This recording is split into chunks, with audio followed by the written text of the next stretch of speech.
Yoo baay'ate ji'a takka yoo baay'ate minaalbaata yoo baay'ate. Yaa kunuuti ilaa himamuun danda'amu. Kana gaafii inshaallah yeroo baannaa. Yaa. Anaaf isinii deebi'eera. Maal jennan waa hunda sooshaal miidiyaa kanarratti waliin baasanii laayivii jiru ta'eetii piraayiveetii gabanumaan dhaamsawanii dabarsu bareeyan keenya waan hojjetu hunda keessatti lafarratti hojjedha. Even namootan isin waa'ee keessa namootan hanga muraasa malee waa hunda himaa hin deemina. Kitaaba sooshaal miidiyaa kanarratti jechuudha. Gaarii miti. Waa baay'ee jira. Kanumaan bira dabara inshaallah. Ayyee taasudha ammoo gaafii biraa gaafadha waa'ee sooshaal miidiyaa wal qabatee malee waa'ee jireenya dhuunfaa wal qabatee sooshaal miidiyaa wal qabatee waan isiniif gaafachuu fedhoo jiraata.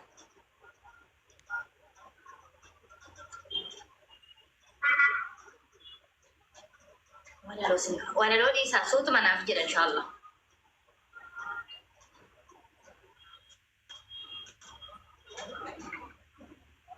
Isin gaafii ni qabdanii?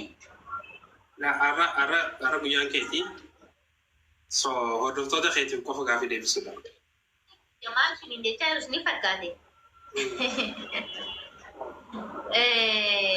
Isin beeknaa, isin jaalannaa, isin kabajnaa. Ilaa shamarran hin jenne moo dhiira jedhe ilaa.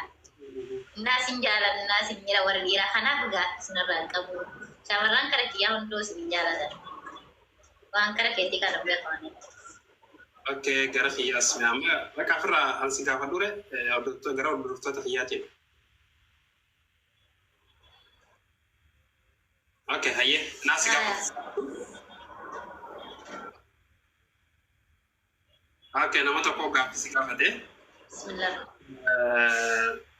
Maaliif gaafii hundan deebisuu bareen keenya gaafii public gaafii deebichaa gaafadha inshaallah. Private asirratti hin kaasnu. So inshallah ta'ala gaafii si gaafatan Sumayyaan miidiyaa hagam takka jaallatti jee namni tokko si gaafate I think nama dhiiraatiin isaa. Okay, namoota biraatis gaafii teessintuuf inshallah. Hagam takka jaallata? Parsantii dhibba keessaa? 50. Parsantii 50 qofa? 50 nin jaalladha. 50 garuu yaani sooshaal miidiyaan kun haqiiqa dubbachuudha. Akkuma isin hojjettanii akkuma faayidaa qabu miidhaas ni qaba. Keessattuu tiktokiin baay'ee miidhaa qaba. Fakkeenya osoo kaanee yeroo boqonnaa kennaa kaanee laayivii bannee sa'aatii boqonnaa keenyaa malee sa'aatii tirfii san nama jalaa fudhata jechuudha. Osoo mukaatiif gaafa gareetti seenu jira. Innaa yoo likkii ittiin godhin ittiin ulfaata. Hayyee. Namooti likkii waayifii yoo hin qabaanne xiqqoo ishaanii hin ulfaatan. Yoo nan seenullee baadhee waayifii yoo ni ta'e irraa naa wayya. Waifiin irra yoo ta'e kadhaatan irra yoo ta'e naaf fayyada.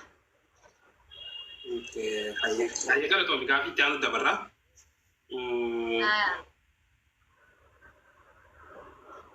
Sumayyaan naannoo kamii jaanii gaanuma beekan jeeti yaada. Gaafii itti aanu san ture. Dhalattoo isaati jaanii waan beekanii. Kana ni beekan. Ijoollee sikkoo mandoo ta'uu kona beekan. Ayyee kana asumaan bira dabarraa. Yeroo guddaan keessanii beekan yaada. Gaafiin biraa erga karaa amantii islaamaa dhuftee maal fayyadamte yookiin immoo hagam takka yaani bu'aan ati argattee garaagarummaan gaafsii qabu maalidha gaafiin ture. Gaafiillee barumsa illee qabu kun inshaallah. Haqiiqa dubbachuudhaan namni halkanii fi guyyaa wal madaalchisu hin jiru mitiire. Jireenya kufurii jechuun jireenya jedhaniidhaan qabattee deemtu. Kan namni siin qabee deemu namni nama gabbaruu fi rabbiin gabbaru gargariidha. Kanaaf jecha iyyuu halkaniif guyyaadha. Jireenya kufurii keessatti jireenyuma yaani fokkataa wayii kan sabarii hin qabne jireenyuma fokkataa wayii dabarsinee jechuu hin dandeenye. Mikiraatu nuti fakkaanneedha waan deebitu yeroo san kan jiraachaa turre. Islaamummaa jechuun dammoo waa hedduun si bareecha. Amalaan si bareechaa, akhlaaqas si bareechaa, duniyaa irratti milkii boruuf dammoo abdii jannataa haa qabdu. Waama fe'ellee yooma ta'ellee namni islaamaa yooma xiqqaate guyyaatti alshaan rabbi ofii ayyaadatu jireenya islaamummaa jechuun bakka ifa addunyaa fi akhiraati jechi ittiin ibsamullee hin jiru. Haqiiqa dubbachuuf wanti miidhame jedhu tokkoyyuu hin jiru. Maaliifi hin miidhamne fitnaa waan tokko illee yoo jiraateen ta'e jabduu si godha gadi si dhaaba. Haraayyuu daran akka kara rabbiitti dhiyaatudha kan nama godhu. Qormaanni si kunnamu malee yoo ati jabduu taate qormaatti dhufuun hundayyuu ima dabaran jechuudha. Wanti hin dabarre hin jiru garuu sawaaba qaba qormaanni sun. Namni tokko quraana gaafa qara'u harfiin takka yoo xulfaate harfiin sun fakkeenyaa sawaaba qaba mitiire yoo islaamummaadhaaf jecha rabbiif jecha dama waa hunda sabarree irra kunnee miidhamnillee akka nama miidhamne yoo taane sawaaba qabna. Kanaafuu islaamummaatti erga dhufe tokkoffaa ifan argadhee nama akka kan kootii ka dhalatee ka nyaatee ka dhugee nama rafee gabbaruurraa ergamaa rabbii kan rabbiin jaalate gabbaruurraa Yesuusin haqaan itti amanne rabbiitti dammoo dhugaan amanne Muhammad sallallahu alaihi wasallam dammoo ergamummaa isaatti amanne abdii keenya jannataatti jechuudha kan nuti deemuuf deemnu jechuudha. Inshallah yoo rabbi jedhe waliin nu amante sittaan sudaan dammoo alhamdulillah jireenya san keessatti yaani jireenya anaaf jedhu jiraachus baadhama immoo jireenya anaaf jedhullee hin qaba waan ta'eef jecha badhaasa caalu islaamummaan qaba. Kanaaf illee rabbiin nuuf haa badhaasu.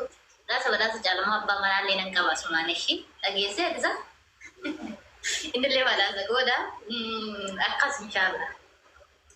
Akkasii gaaffii aanu dabarra gaaffii na biraa heddummattee jirti inshallah sittin dheeressu dhifama. Gaaffiin takoo isaati jeeti yaada. Namoota kootu yeroo hedduu barreessaa ture gaaffii wal fakkaataadha. Suuraa tokko poostii gootee turtee barruu wajjiinii harkaan akkana jetteeti afur Ayyeebu ayashi eti jaanii sumayyaanii so waan kan akkamitti irraa ilaaltaa wanni sun dhuguma moo akkamiidha yaanni hedduu nama konfiis godhe ni beektaa. Fichaame bishaan hin dhugatu koonan dhoobatte gaaficha nageenye.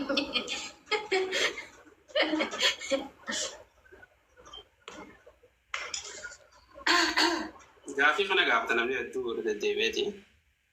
Daaqooyi anamma yoo xiqqaate sooshaal miidiyaa kanarratti suuraa hedduun poostii godhu. Suuraa poostii godhu keessatti takka mudhii qabadhee takka afaan qabadhee takka harka akkana godheeti. Istaayilii suuratii barinni sun uummanni keenya hin nakkaane malee. Innas istaayilii suuratiin jedhe. Waan kana afaan maan jette malee hojiidhaan hojjetiin jijjiirraa jechuudha. Istaayilii suuraa moo? Yaaboo kaas nilleen akkasitti waan rakkisu. Khayr inshallah. Okay, akkasii inshallah isin deebitee jirti. An Sumayyaan akkas jettellee an gara xiyyaan Sumayyaan naaf afur sammuutee jirti. Alhamdulillahi. Dubartii feetanaa caalti. Saa kana deebisaa gabanumaan isin deebisaa. Maaliif jennaan ana kaafuudha malee silaa isin fuutu. Saniif inshallah ta'ala akkasii koo qabaadhaadha. Maal bu'aan afur fuudhan bu'aan lama fuudhan sadii fuudhaniif hin jiru haadha manaa jabdu taddoo qabaatte. Sanuma rabbiin si bara keessaa dhugaadhaa sunaadha. Kanaaf waan akkasii hin jiru inshallah. Kana gabanumaan isin dabarraa gaafii biraa tan akkuma qoosatti keessa finnee gaafii biraa yoo qabaattan gaafadhaadha. Achiin booda carraa takka bichaa isin kanine gara Sumayyaa dabarsine jechuudha sagantaa keenya goolabne inshallah biitinillah. Oromoo tu maal jedha isiniif fakkaata. Bakka oolan irra bakka itti galanii caala.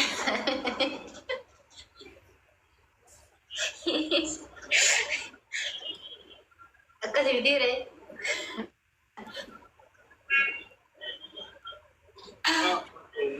Garuu eegdata gaafi san gaafa dhiira moo dubartii? Dubartii gaafte.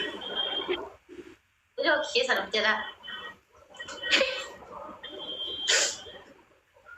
Yeah, gaafatanii mirga qabanii so ibsamtee fi mee gaafii biraa okay gaafii biraan jiru shaayya After isinuma bohaarsu uffatanii ijoollee. Hayyee qooyi gaafi tokkoon si gaafa. jiru gara isheetti darbaa jaanii so ammaan tanaa Quraana isa geessee sin jechaa jiranii gaa haala kami jirtaa baratti jirtaayii. Banagaraachin quraana bakkan ga'e private dhaasiniif immoo gaafumaan buusa sarpiraayisiin godha.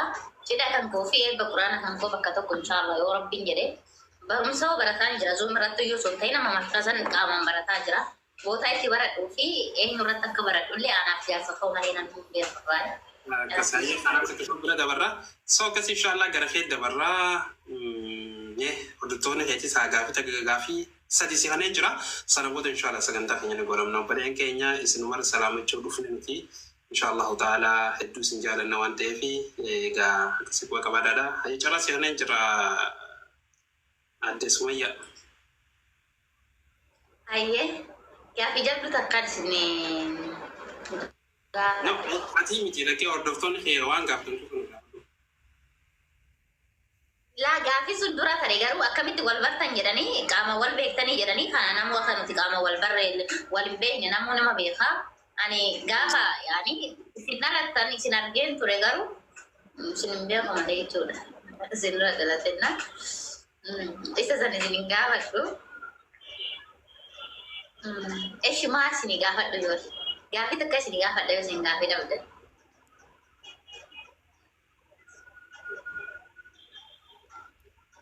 Kataba.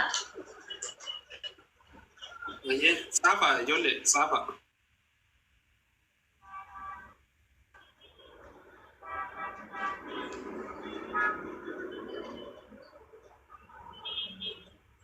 Akkaataa itti wal bartan nuuf gaafadhu. Ijoollee namni garuu kanan fooloo isaan godhe laala yeroo jalqabu. No, akkaataa itti wal barree inshaallah isiniif himna ammaa miti. Akka isinifillee barumsa ta'utti yeroo dhiyootti inshaallah isin biran keenya. Ana gaafii yeroo taale. Eegaaman bakka takkatti isiniif himna inshaallah. Nikaa hidhatanii nikaa malee taadhaa jaarsa hiyyan jedhaan hiree uummata mataa tolfi.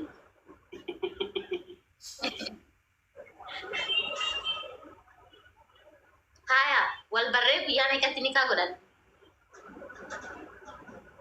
Guyyaa sadii.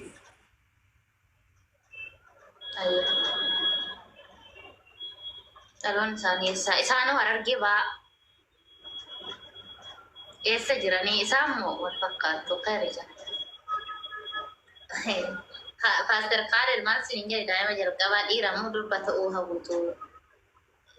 Dhiiras ta'e durbas ta'e kennaa rabbiiti garuu isin maa dhiisaame dhiisine kun ta'e?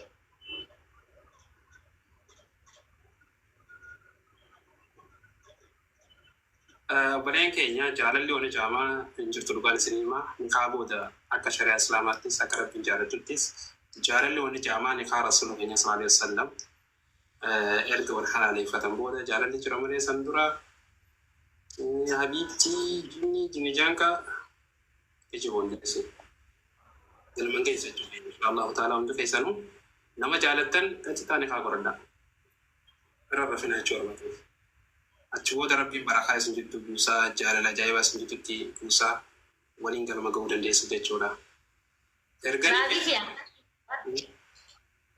Maal ture isin fakkaate? Keessattuu namoota jechuun haqiiqa dubbachuuf ijoollee islaamummaa keessatti dhalatanii guddatan parsantii dhibba keessa shamarran keenya parsantii 50 hingi kanan itti dhiyaadha. Ijoollee amantaatti dhiyoonya dhufan nama parsantii dhibba keessa parsantii 95 baay'ina isaanii hin beekanna. Waan hunduu kennaa rabbiiti beektaa namni tokko jalqaba irratti gaafa bultii ijaarratu masfartii qaba waan kaatu qaba mitiire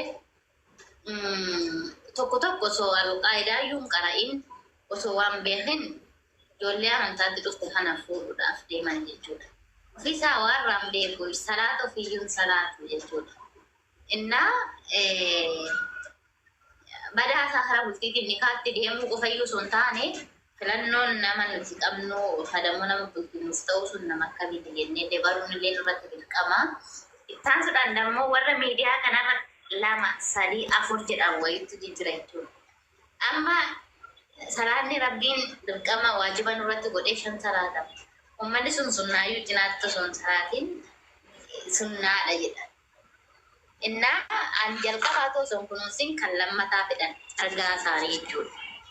Innaa kun bultii keessatti xiqqoo ishee ulfaataa jira.